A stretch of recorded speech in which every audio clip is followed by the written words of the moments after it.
The senator from Maryland. Thank you, Mr. President. I take this time to explain why I voted to convict the former President of the United States, Donald Trump, of the articles of impeachment presented by the House of Representatives in regards to the incitement of insurrection.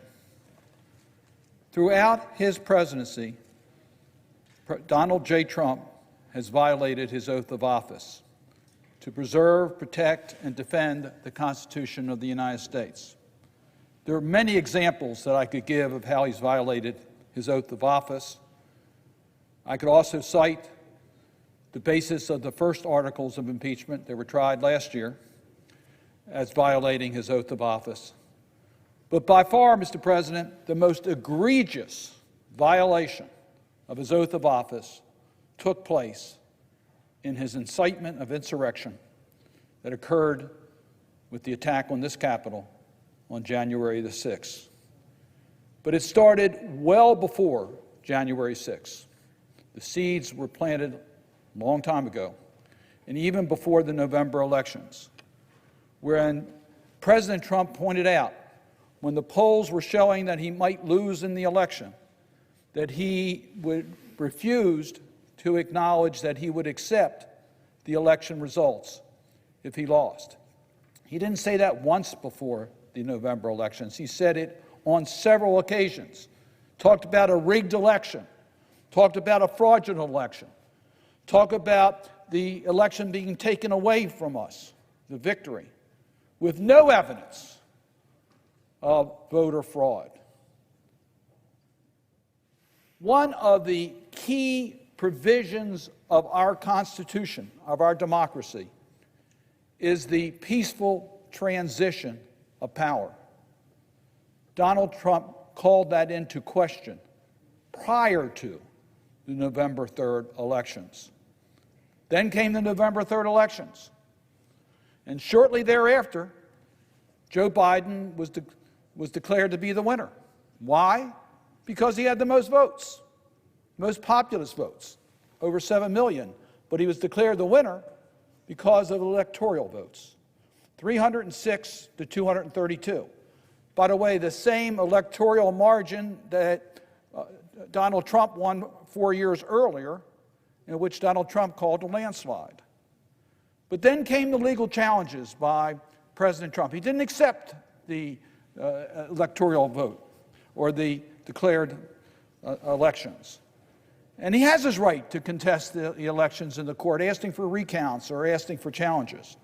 But in every one of those cases, he could not establish widespread fraud that would have changed the results in any one of the states, let alone enough electoral vote changes to change the outcome of the election. But did he stop after he was denied relief in all of those legal challenges? The answer is no.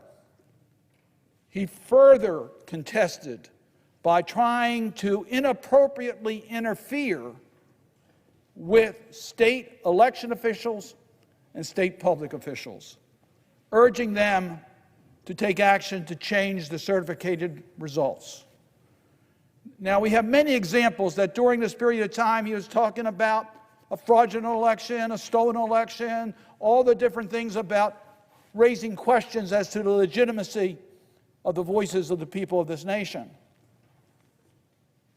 We have so many examples of his interference, but we actually have the tape of his conversation with the Georgia Secretary of State that we all heard, and heard how the president tried to intimidate and threaten the Secretary of State of Georgia in order to change the certified election results from the votes of the people of Georgia. Clear examples of how President Trump violated his oath of office to protect and defend the Constitution of the United States. But that wasn't the end of it. He went to his Department of Justice, believing the Department of Justice is his Department of Justice, not the Department of Justice of the United States of America. Now, Let's remember that the Department of Justice had found no widespread corruption. In fact, they had determined this is one of the freest elections, one of the least problem elections that we've had. It didn't stop President Trump from trying to intimidate and order his Department of Justice to conduct an additional investigation to find fraud, to overturn the will of the people, once again violating his oath to protect and defend the Constitution of the United States. He continued to do this contrary to his constitutional obligations. Corrupt election, stop the steal, rigged elections, tremendous fraud, all words that he used after the November 3rd election. He knew what he was saying was a lie. He knew there was no widespread fraud. But he continued to use the office of the presidency and his voice to promote the big lie. And he knew his followers would believe it. He knew he could convince his loyal followers to believe that this was a rigged election, a stolen election. Again, compromising our democracy where the will of the people determine who our leaders are. And he knew his followers would be motivated to action because he knew he can motivate his followers. He put himself before the nation, before his responsibilities as President of the United States. He put his own self-interest above his responsibilities under the Constitution of the United States and to the people of this nation. And then he summoned his loyal following to Washington on January 6th. He knew they would come. He knew dangerous people were in the group. He knew the Proud Boys were there, which he had directly said, stand back and stand by. He knew that they were ready for violent action. And then he incited the mob to action on January 6th. We know the words that he used. We saw the videos. It's part of the record of the impeachment trial. We will never surrender. We will never concede. We will stop the steal, stolen election. All words that he had been using during the entire 2020 election cycle, particularly when he thought he was going to lose.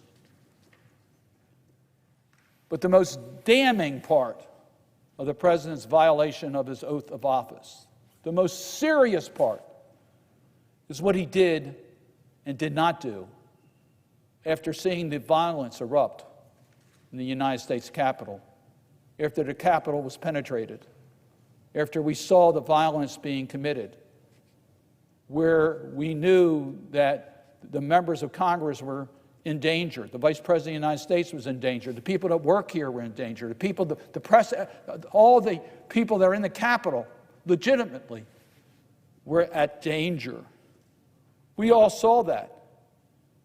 And the President of the United States knew of that. And he did nothing to stop the violence.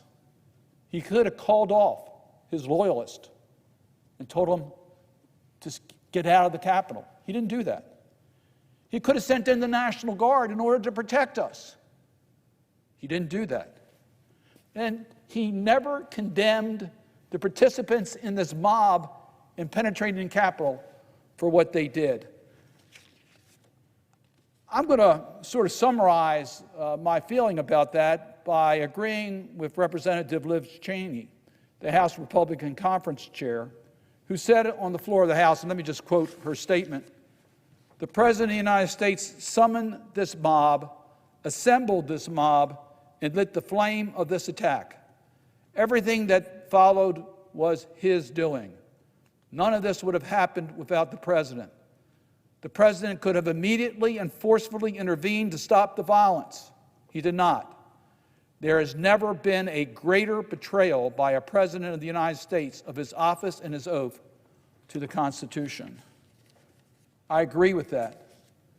President Trump violated his oath of office to protect and defend the Constitution of the United States. He violated that. But let's take a look at what he did do after knowing the violence that occurred. His tweet of 2:24 p.m. Now, this is after the vice president had been removed from presiding in the chamber, after he knew the violence that was taking place in the capital of the United States. He was aware of all that. He knew that we had shut down the operations of the House and the Senate, that there was violence taking place within the Capitol, and that his vice president was the target of that attack. And when he tweeted at 2:24 p.m., Mike Pence, I'm quoting the president, Mike Pence didn't have the courage to do what he should have been done to protect our country, inflaming the group even more to violence after he knew that it was a violent circumstance. He had known violence had taken place, and we heard, put into the record of the impeachment trial today, Congresswoman Butler's report of Majority Leader McCarthy's conversation, which again is during this period of time. Here we are. The Republican leader in the House of Representatives gets the president on the phone. He says, Mr. President, we're being attacked. My office is being broken into. We need help. Send the guard. Take care of us. And then President Trump said something like, well, it's not my supporters, it's some left-wing group. And Leader McCarthy said, no, Mr. President, these are your supporters who are doing this. And what did the leader say? What did the president say? I guess, Kevin, these people are more upset about the election than you are.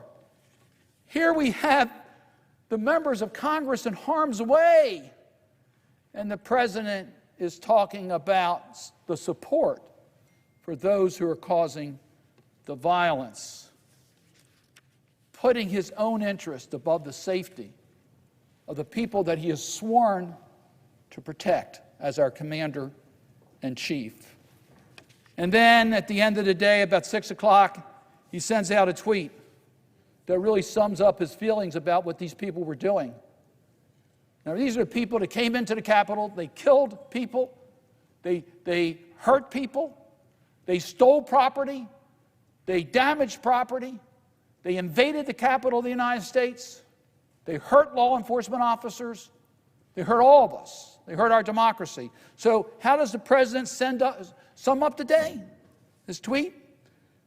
These are the things that happen when a sacred landslide victory is so unceremoniously and viciously stripped away from great patriots who have been badly and unfairly treated for so long.